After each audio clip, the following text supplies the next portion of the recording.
CJ Flyer back with another YouTube video. Fred VanVleet became completely unhinged at the end of the Rockets-Blazers game last night. Now, I didn't actually get a chance to watch the game, but I looked at some highlights from the game last night down to the last minute. I watched what may have led up to this moment, and boy, oh boy, it's kind of hard to take Fred VanVleet's side on this, I gotta say. I got the plays in the description. You can go ahead and check them out. But right at the end of the game, with about 9 seconds left, Fred VanVleet attempted a three-point shot in which he was clearly trying to draw a foul, and the defensive player just, not having any of it, not even, getting off his feet, just, letting VanVleet flop around like a fish midair, missing the shot.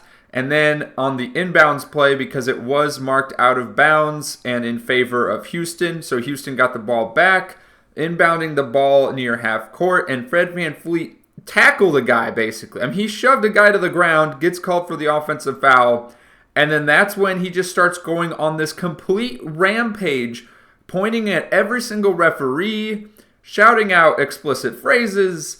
And, I mean, what do you expect? Obviously, that's going to lead to a technical foul. I think even Draymond Green, if he did that, might get a technical. It was completely unhinged, like I just said a moment ago. I have not seen anything like this before, at least not in recent history. Fred VanVleet, just, man, I don't know what ticked him off, because I honestly, those two calls in the last couple minutes, well, the no call on the three-point attempt, trying to draw the foul, and the offensive foul, I don't see how either of those two are disputable plays. I don't know. You tell me in the comments down below, but really, if you have a different opinion or a different take on this, if you watch the game, maybe something else happened earlier in the game that ticked him off the wrong way, and this is all just frustration at the tail end of it. Perhaps there were some no calls earlier in the game that I just didn't see. But look, I don't know. Completely unhinged behavior. I could not believe it.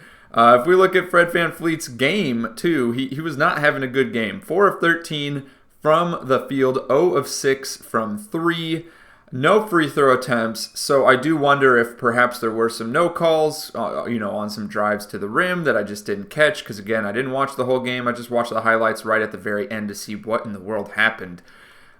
He only had 8 points this game. Last game, he did not have a good game either. Only 2 points. Granted, he only put up 2 shots.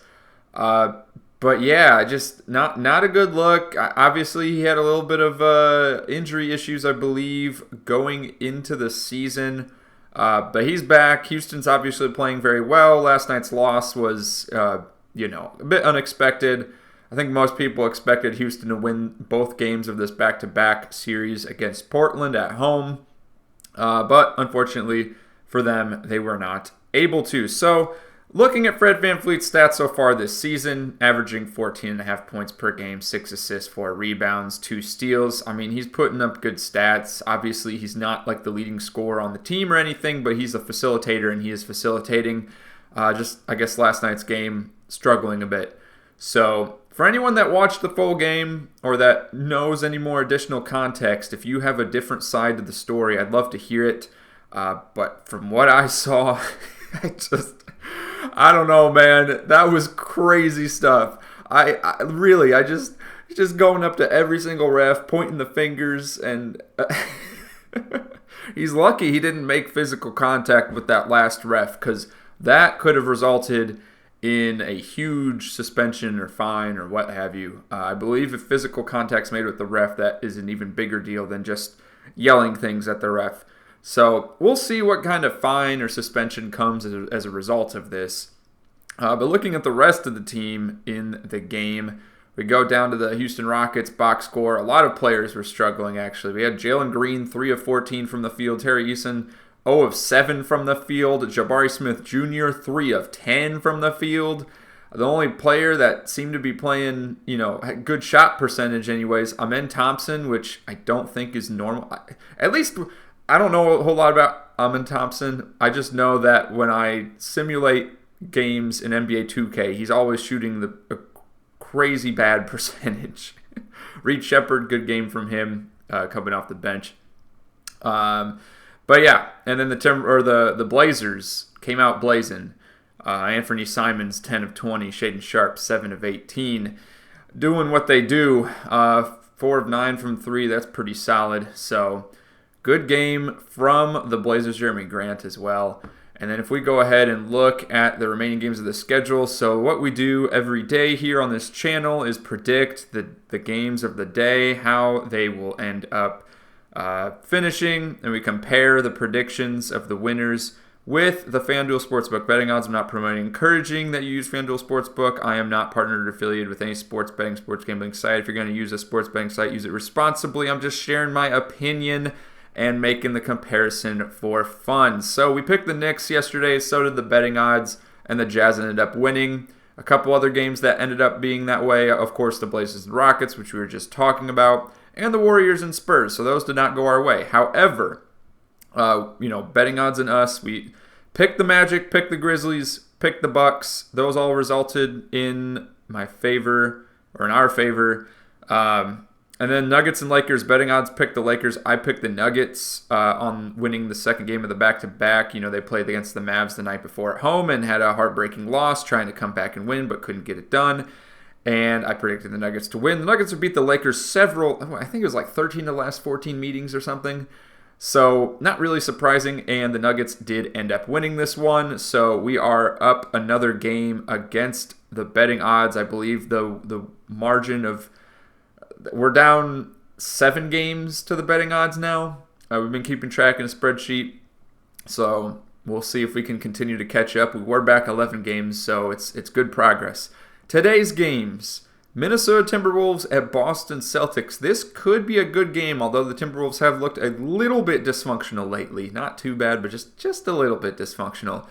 We're going to pick the Celtics on that one. Wizards and Pacers. We'll pick the Pacers at home. They have been struggling as well, especially Tyrese Halliburton not being his usual self. He's had a couple decent games recently, but still not the superstar potential that we know he has. So I predict Indiana will win this one at home. Mavs and Heat, I really want the Mavs to win this one. I actually don't know, how have the Heat been doing recently? I need to see their recent games. I always forget how they're doing. If we go ahead and take a look at some of the recent games here. So they beat Philly. That's not really a shocker.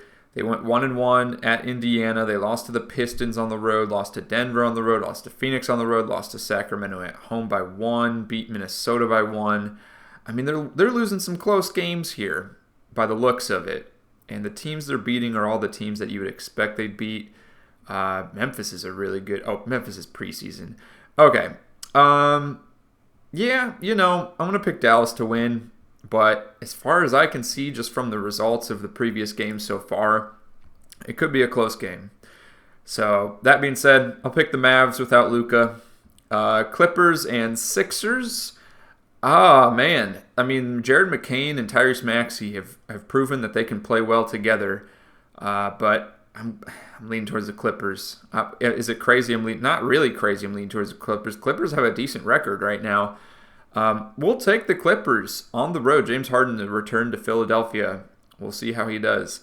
Raptors and Cavs, taking the Cavs at home. And then Nets and Kings, we will take the Kings at home. So let's go ahead, look at the odds, see how they are. Celtics favored, Pacers favored, Miami favored at home, so that's where we're going to differ. Clippers favored by 2, Cleveland favored by 12, and Sacramento favored by 9.5. So the only game we're different from the betting odds today is Miami and Dallas. We're picking Dallas, and the betting odds are picking Miami. Let me know your thoughts in the comments down below, and click one of the videos on your screen now for some more NBA discussion.